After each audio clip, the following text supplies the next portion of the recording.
ನಮಸ್ಕಾರ ಎಲ್ಲರಿಗೂ. ಮೊನ್ನೆ ಏನು ನಾಗರ ಪಂಚಮಿ ಮುಗಿಸಿ ನಮ್ಮ ನಾರಿಯರು ಇನ್ನೇನು ವರಮಹಾಲಕ್ಷ್ಮಿಗೆ ರೆಡಿ ಆಗ್ತಾ ಇದ್ದಾರೆ. ಅದಕ್ಕೋಸ್ಕರ ವರಮಹಾಲಕ್ಷ್ಮಿಗೆ ಒಂದು ಒಳ್ಳೆ ರೆಸಿಪಿ ಮಾಡೋಣ ಅಂತ, ಅದೇ ಸಿಹಿ ಕಡುಬು. ಇದಕ್ಕೆ ಇನ್ನೊಂದು ಫೇಮಸ್ ಹೆಸರಿದೆ, ಅದೇ ಕಾಯಿ ಕಡುಬು ಅಂಥೇಳಿ. ಕಾಯಿಯ ಸಿಹಿ ಕಡುಬು. ಬೆಲ್ಲದ ಹೂರ್ಣದ ಜೊತೆ ಇರೋ ಈ ಸಿಹಿ ಕಡುಬು ಸ್ಟೀಮಲ್ಲಿ ಬೆಂದಾದ್ಮೇಲೆ ಆ ಟೇಸ್ಟ್ ಕೊಡುತ್ತಲ್ಲ, ಆಹಾ ಅದ್ಭುತ ಕಣ್ರಿ. ಹಾಗಾದರೆ ಮತ್ತೆ ತಡ, ಶುರು ಮಾಡೇ ಬಿಡೋಣ. ಮೊದಲಿಗೆ ಒಂದು ಬಾಣಲಿ ತಗೊಳ್ಳಿ, ಅದಕ್ಕೆ ಒಂದು 3/4 ಲೀಟ್ರ್ ನೀರು ಹಾಕಿ, ಆಮೇಲೆ ಸ್ವಲ್ಪ ಬೆಲ್ಲ, ಅಂತಂದರೆ ಒಂದು 3/4 ಕಪ್ಪಷ್ಟು ಬೆಲ್ಲ ಹಾಕಿ, ರುಚಿಗೆ ಎಷ್ಟು ಬೇಕೋ ಅಂದರೆ ಸಿಹಿಗೆ ಎಷ್ಟು ಬೇಕೋ ಅಷ್ಟು ಬೆಲ್ಲ ಹಾಕ್ಕೊಳ್ಳಿ.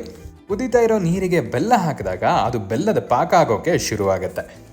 ಈ ಸೈಕಲ್ ಗ್ಯಾಪಲ್ಲಿ 1 ಟೀ ಸ್ಪೂನಷ್ಟು ಏಲಕ್ಕಿ ಪುಡಿನೂ ಹಾಕ್ಬಿಡಿ. ಏಲಕ್ಕಿ ಪುಡಿ ಹಾಕಿದ್ಮೇಲೆ 1 ಕಪ್ ತುರಿದಿರೋ ಕಾಯಿನೂ ಹಾಕ್ತಾ ಇದ್ದೀವಿ. ಈಗ ಒಂದು 5 ನಿಮಿಷ ಒಲೆ ಮೇಲೆ ಹಾಗೆ ಬಿಟ್ಬಿಡಿ. ಅದೆಲ್ಲ ಪಾಕ ಆಗೋಕ್ಕೆ ಶುರುವಾಗುತ್ತೆ, ಬೆಲ್ಲ ನೀಟಾಗಿ ಕರಗಿರುತ್ತೆ. ಈಗ ಹೂರ್ಣ ರೆಡಿ ಆಯಿತು. ನೀವು ಅದನ್ನು ಕೈಯಲ್ಲಿ ತಗೊಂಡು ಉಂಡೆ ಕಟ್ಟುವಷ್ಟು ಹದದಲ್ಲಿ ಅದಿರಬೇಕು.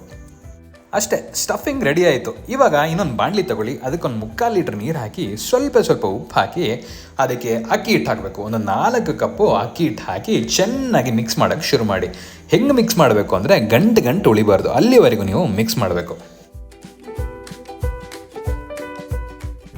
ಅಕ್ಕಿ ಹಿಟ್ಟನ್ನ ನೀರಿಗೆ ಹಾಕಿ ಹಾಗೆ ಒಂದು 2 ರೀಲ್ಸ್ ನೋಡ್ಕೊಂಬರ್ತೀನಿ ಅಂತ ಏನಾದ್ರು ಹೋಗ್ಬಿಟ್ಟಿರಾ, ಆಮೇಲೆ ಸಿಹಿ ಕಡುಬು ಆಗಲ್ಲ, ಕಹಿ ಕಡುಬು ಆಗಲ್ಲ, ದೇವ್ರೇ ಗತಿ. ಆಮೇಲೆ ಮತ್ತೆ ಹೇಳ್ತಾ ಇದ್ದೀನಿ, ನೀವು ಗಂಟು ಉಳಿದಂಗೆ ಹಿಟ್ಟನ್ನು ಮಗಚ್ತಾ ಬನ್ನಿ.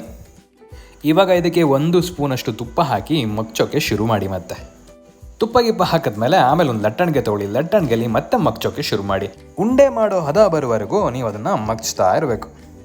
ಮಗಚ್ತಾ ಹಿಟ್ಟು ಹಾಗೆ ಬೇಯ್ಕೊಳಕ್ಕೆ ಶುರುವಾಗುತ್ತೆ. ಈಗ ಹಿಟ್ಟನ್ನ ನಾದಬೇಕು, ಅಂತಂದರೆ ಈ ಚಪಾತಿನ ಕಲಿಸ್ಬೇಕಾರೆ ಎಲ್ಲದು ಮಿಕ್ಸ್ ಮಾಡಿ ನಾದ್ತಿರಲ್ಲ, ಹಾಗೆ ಈ ಹಿಟ್ಟನ್ನ ನಾದಬೇಕು. ಕೈಗೆ ಸ್ವಲ್ಪ ತುಪ್ಪ ಹಚ್ಕೊಂಡು ಚೆನ್ನಾಗಿ ನಾದೋಕ್ಕೆ ಶುರು ಮಾಡಿ.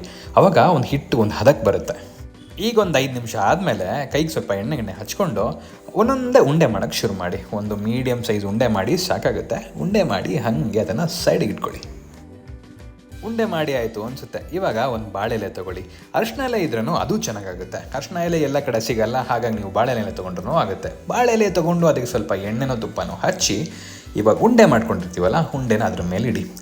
ಅದರ ಮೇಲೆ ಇನ್ನೊಂದು ಬಾಳೆಲೆನೂ ಮುಚ್ಚಿ ಒಂದು ಪ್ಲೇಟ್ ತೊಗೊಂಡು ಅದನ್ನು ಹಾಗೆ ಒತ್ತಿದ ತಕ್ಷಣ ಏನಾಗುತ್ತೆ ಗೊತ್ತಾ, ಒಂದು ಚಪಾತಿ ಥರ ರೌಂಡ್ ಶೇಪಲ್ಲಿ ಬರುತ್ತೆ.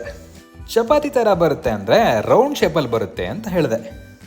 ಈಗ ಸ್ಟಫಿಂಗು ಅದೇ ಕಾಯಿ ಮತ್ತು ಬೆಲ್ಲದಲ್ಲಿ ಹೂರಣ ಮಾಡ್ಕೊಂಡಲ್ಲ, ಅದನ್ನೊಂದು ಸಣ್ಣ ಉಂಡೆ ಮಾಡಿ ಇದ್ರ ಮಧ್ಯೆ ಇಟ್ಟು ಹಾಗೆ ಮಡಚಿ ಸೈಡಿಗೆಲ್ಲ ಓಪನ್ ಆಗಿರುತ್ತಲ್ಲ, ಅದನ್ನೆಲ್ಲ ನೀಟಾಗಿ ಬೆರಳಲ್ಲೇ ಒತ್ತಿ ಕ್ಲೋಸ್ ಮಾಡಿ. ಯಾಕಂದರೆ ಅದು ಬೇಯ್ತಾ ಓಪನ್ ಆಗಿಬಿಟ್ರೆ ಚೆನ್ನಾಗಾಗಲ್ಲ, ಪೀಸ್ ಆಗಿಬಿಡುತ್ತೆ. ವಿಘ್ನ ವಿನಾಯಕ ಗಣಪತಿಗೆ ಇದು ತುಂಬ ಫೇವ್ರೆಟ್ ಅಂತೆ. ಗಣಪತಿಗೆ ಫೇವ್ರೆಟ್ ಆಗಿಲ್ಲ ಗೊತ್ತಿಲ್ಲ, ನನಗಂತೂ ಸಿಕ್ಕಾಪಟ್ಟೆ ಫೇವ್ರೆಟ್ ಕಣ್ರಿ. ಅದಕ್ಕೆ ಏನು ಗಣಪತಿ ಥರನೇ ನನಗೂ ಒಂದು ಹೊಟ್ಟೆ ಬರ್ತಾ ಇದೆ ಕಣ್ರಿ. ಏನು ಮಾಡೋದು? ಏನಾದ್ರು ಸೊಲ್ಯೂಷನ್ ಇದ್ದರೆ ಕಮೆಂಟ್ ಸೆಕ್ಷನಲ್ಲಿ ತಿಳಿಸಿ.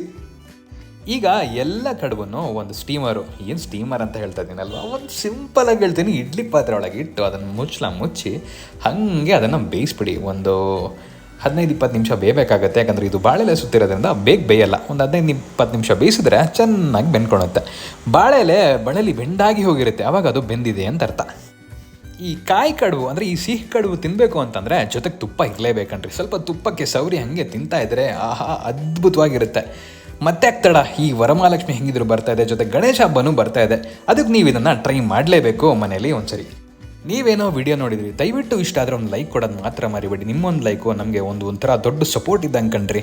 ಅದನ್ನು ನಾನು ಮಾತಲ್ಲಿ ಹೇಳೋಕ್ಕಾಗಲ್ಲ. ದಯವಿಟ್ಟು ಹಾಗಾಗಿ ಈ ವಿಡಿಯೋ ಇಷ್ಟ ಆಗಿದ್ರೆ ಲೈಕ್ ಮಾಡಿ, ಶೇರ್ ಮಾಡಿ, ಸಬ್ಸ್ಕ್ರೈಬ್ ಮಾಡಿ. ದಯವಿಟ್ಟು ಬೆಲ್ಲೈಕನ್ ಒತ್ತಿ ಅಂತ ಯಾಕೆ ಹೇಳ್ತೀವಿ ಅಂತಂದರೆ, ನೀವು ಬೆಲ್ಲೈಕನ್ ಒತ್ತಿದ್ರೆ ನಾವು ಹಾಕೋ ಪ್ರತಿ ವಿಡಿಯೋನೂ ನಿಮಗೆ ನೋಟಿಫಿಕೇಶನ್ ಆಗಿ ಬರುತ್ತೆ. ನೀವು ಆವಾಗಲೇ ತಕ್ಷಣಕ್ಕೆ ನೋಡ್ಬೋದು. ಹಾಗಾದರೆ ಮುಂದಿನ ಎಪಿಸೋಡಲ್ಲಿ ಇನ್ನೊಂದು ಹೊಸ ವಿಡಿಯೋ ಜೊತೆಗೆ ನಿಮ್ಮ ಮುಂದೆ ಬರ್ತೀನಿ. ಅಲ್ಲಿ ತನಕ ಮತ್ತೆ ಸಿಗುವ.